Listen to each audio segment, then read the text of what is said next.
Okay, so I have a couple of examples to show you on lichen planus.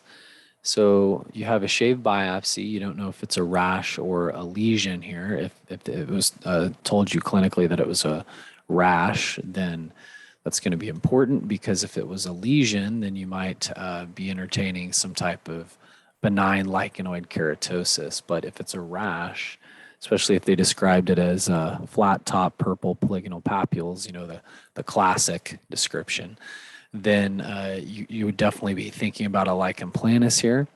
So you can see a pretty moderately dense lichenoid inflammation running parallel to the dermal epidermal junction.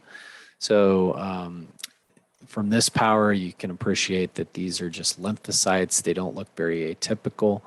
There's some obscuring between the basement membrane, and it kind of degenerates the basement membrane with all that inflammation with this interface change. So you've got a lichenoid interface, development of these spiky reedy ridges here, and those are called sawtooth reedy ridges. You also have overlying preservation of the granular layer in focal areas.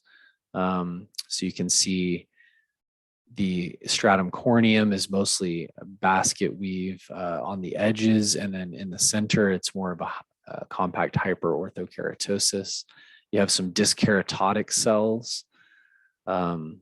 So given these findings, it's pretty consistent for a lichen planus. Now, this next specimen is even more robust in terms of its dense band of lymphocytic inflammation, or that lichenoid band there. So in this sense, it's pretty much obliterating the basement membrane, and it's hard to make out where the reedy ridges were. But you see extensive interface change, some melanin dropout, so you can get melanophages dropping down into the dermis here. You have large collections of apoptotic bodies, or colloid bodies here. So when they become large enough, they're known as savant bodies. You can have development of like these pseudo bulla or open spaces in the area where the epidermis is kind of trying to lift off here. So this is your Max Joseph space. And over here, it's gotten a little bit more atrophic, and there are different variants of lichen planus. So this could evolve to like some type of atrophic lichen planus over time.